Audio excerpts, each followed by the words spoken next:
कौन सी ऐसी व्यवस्था है राधिका खेड़ा आपके पास थी कि एकदम से गेम पलट गया? जो आंकड़े आपके फेवर में नहीं दिख रहे थे वो यहां तो आप इतिहास रचते नजर आए। मेरी आवाज आपको मिल रही है?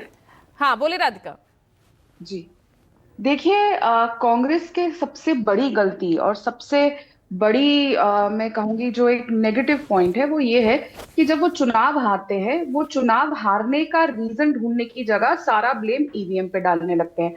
वो कहावत है ना जो हम बचपन से सुनते आ रहे हैं, अंगूर खट्टे हैं, वो यही हिसाब इनके साथ होता है। अब देखिए, ये पहली बार तो हुआ नहीं है ईवीएम का रोना। लगातार पिछले 10 साल से, 11 साल से कांग्रेस पार्टी हर चुनाव के बाद ईवीएम का रोना देती है। अब जम्मू कश्मीर में वो ईवीएम ठीक हो जाता है क्योंकि वहां पे भारतीय जनता पार्टी की सरकार नहीं बनती। लेकिन जहां जहां भारतीय जनता पार्टी की सरकार बनेगी वहां पे ईवीएम ईवीएम रोना शुरू कर देते हैं।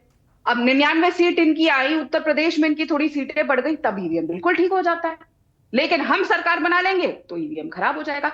ये सबसे बड़ी प्रॉब्लम इसलिए आती है कि कांग्रेस पार्टी इस समय वो लोग चला रहे हैं जिनका कोई जनादेश नहीं है। शुरुआत करते हैं राहुल गांधी से, उसके बाद second most important Jairam Ramesh. Jairam Ramesh को चुनाव लड़वा दीजिए कहीं पे, 50 सीटें वोटें ले आए ना वो, तो मजा मजा आ जाएगा। इतनी भी नहीं आएंगी उनको। और वो बताते हैं कि क्या होने वाला है, क्या हो रहा है, जनता का ग्राउंड क्या है। राजस्थान से कुछ नहीं सीखे, छत्तीसगढ़ से ये कुछ नहीं सीखे। ग्राउंड की रियलिटी ये है जो ये बार बार लगातार कहते थे, 99 सीटें आ गई, मोदी जी हार गए, सब कुछ हो गया, राहुल गांधी बहुत बड़े नेता हो गए। राहुल गांधी क्या है वो इस चुनाव में पता चल गया। ये पहला चुनाव था राहुल गांधी का बतौर लीडर ऑफ ऑपोजिशन बनने के बाद। क्या नतीजा हुआ? जीरो अंडा दोनों प्रदेशों में। और ये नेशनल कॉन्फ्रेंस के साथ जो वहां पे सरकार बन रही है उसमें ये अपनी जीत ना माने। क्या हालत हुई है जम्मू कश्मीर में? कांग्रेस पार्टी की 6 सीटों पे आगे कह रहे थे ना कि हम 370 वापस लेकर आएंगे। और कल तो उमर अब्दुल्ला साहब ने हर चैनल पे इंटरव्यू पे कह दिया, कांग्रेस के साथ हम लड़ते ना लड़ते हमें कांग्रेस की जरूरत नहीं है, ना थी। हमारा नतीजा तब भी ये आता। आपके साथ ही आपको कुछ नहीं मान रहे। शिवसेना, उद्धव ठाकरे साहब वाली शिवसेना ने तो आंखें दिखाने पहले शुरू कर दी। केजरीवाल साहब दिखा रहे हैं। अब तो ये बताइए कि आने वाले समय में जो बाकी प्रदेशों में चुनाव हो रहे हैं वहां पे इनका गठबंधन चलेगा भी कि नहीं? अभी तो दोनों भाई अलग होंगे उत्तर प्रदेश के जब चुनाव आएंगे। और ये मैं आपको गारंटी से कह बैठे रही हूँ हमारे क्योंकि साथ ये आज मनीष साबित जी हो हमारे चुका साथ है। बैठे हैं, वो जवाब मैं उनसे लूंगी। महाराष्ट्र को लेकर भी तमाम नेता हमारे साथ हैं।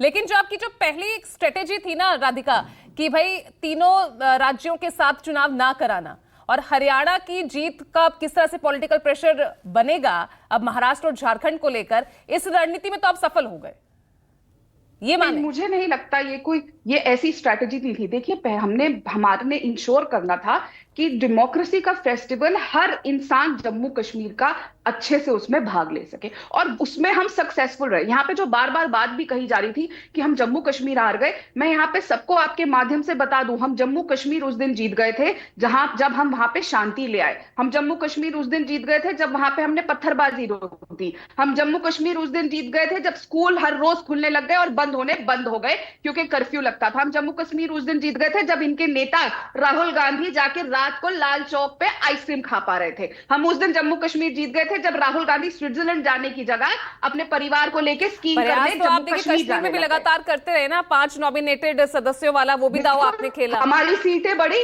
हमारी सीटें बढ़ी, और समय लगता है। इन्होंने इतनी बुरी हालत कर दी थी जम्मू कश्मीर की, उसको अलगावाद और पत्थरवाद के बीच में लाके छोड़ दिया था। हमारी सीटें बढ़ी है। कांग्रेस पार्टी का क्या हुआ? 2 नेशनल पार्टीज की बात करिए ना, वहां पे जो पार्टी जीती है वो एक स्थानीय पार्टी है। ठीक है, हमारी सीटें इस समय कुछ कम आई लेकिन हम बड़े हैं। जम्मू में देखिए हमारा क्या प्रदर्शन रहा है, कश्मीर में भी हम आने वाले समय में आएंगे। और क्योंकि हमने एक ऐसे कड़े निर्णय लिए हैं जम्मू कश्मीर और देश का हित देखते हुए, हो सकता है अभी लोगों को समझ नहीं आ रहे लेकिन आने वाले समय में समझ आएंगे। अब उमर अब्दुल्ला साहब ने वादा किया हुआ है, सबसे पहला वादा, कि हम 370 वापस लेकर आएंगे। जिस तरीके से इन्होंने एक नैरेटिव लोकसभा चुनाव के समय बनाया था कि संविधान खतरे में है, उस तरीके से एक नैरेटिव ये बना रहे कि हम 370 वापस लेंगे। अब जम्मू कश्मीर की जनता जब अपने आप को ठगा हुआ कश्मीर की जनता पाएगी कि 370 तो ये वापस ला नहीं सकते, तो पता चल जाएगा आने वाले समय में कैसे लेकर आएंगे। और मैं बहुत आपको जिम्मेदारी से बोल रही हूँ, पीढ़ियों पीढ़ी आ जाए अब्दुल्ला परिवार की, पीढ़ी पीढ़ी आ जाए गांधी परिवार की, 370 वापस नहीं आएगा। ये हम बहुत गारंटी से कह रहे हैं, और ना ये ला सकते हैं वापस।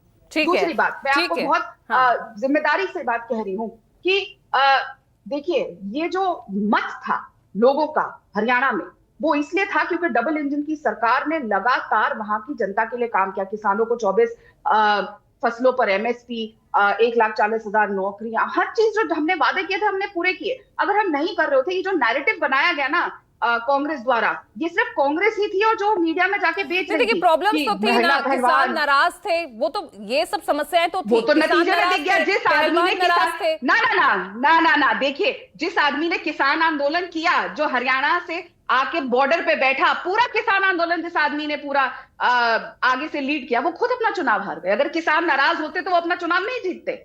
बताइए, पहलवान की बात करते हैं, कितने वोट से जीती है विनेश? अगर सच में पूरा के पूरा हरियाणा उसे अपनी बेटी मान रहा होता, वो सिर्फ 5,000 वोटों से जीतती। 50,000 वोट से कम जीतना चाहिए था विनेश को। लेकिन असलियत सामने आई ना, कि आपने एक लड़की को किस तरीके से पहलवानों के नाम पे मोहरा बना के वहां बिठा दिया। क्यों नीरज चोपड़ा हरियाणा के बेटे नहीं थे? मन्नू भाकर हरियाणा की बेटी नहीं थी? अमित शेरावत हरियाणा के बेटे नहीं थे? क्यों नहीं गए दीपेंद्र हुड्डा उनको लेने? तो ये सामने आ गया ना।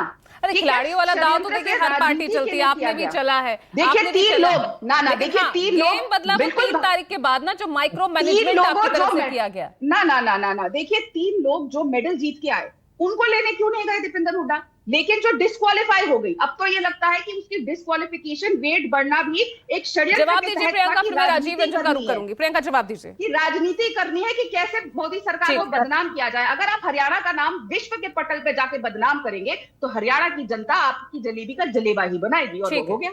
ठीक है प्रियंका। राधिका जी से मैं सिर्फ एक बात पूछना चाहूंगी। इतने वक्तव्य में उनसे एक ही बात पूछूंगी कि विनेश फोगाट के साथ जो कुछ भी हुआ, कि वो जायज है और उस पर ये समर्थन करती हैं। एक महिला होने के नाते मुझे लगता है कि उस पर जवाब देना चाहिए, और वो बेटी जीत कर आई है, उसे अपनी जीत दर्ज जवाब दे देती हूँ। और मैं पूछना चाहती हूँ कि उनकी जीत इतनी आपत्ति क्यों है, इनको ये बता दें। एक बेटी जो अपने ऊपर हुए अत्याचारों के खिलाफ लड़ रही थी, और वो जंतर मंतर पे लड़ रही थी, वो देश के सामने लड़ रही थी, पूरा देश उसके साथ पे खड़ा था। जीत 5,000 या 4,000 से नहीं होती, जीत होती है। और मैं ये पूछना चाहती हूँ कि क्या आज किसी भी महिला के साथ जो अपने लिए संघर्ष कर रही हो, जो अपने लिए लड़ाई कर रही हो, अपनी अस्मिता के लिए लड़ाई लड़ रही हो, और उनके खिलाफ लड़ रही हो जो ताकतवर, लेकिन देखिए सवाल तो खड़े हुए हैं ना, सवाल तो बनते हैं ना प्रियंका जी। ये मुद्दे नहीं चले आपके संविधान के प्रति लेकर, आप लगातार घूमते रहे, नहीं चला ना मुद्दा। वहीं दलित वोट बैंक आपके साथ नहीं इस बार छिटकता हुआ नजर आया।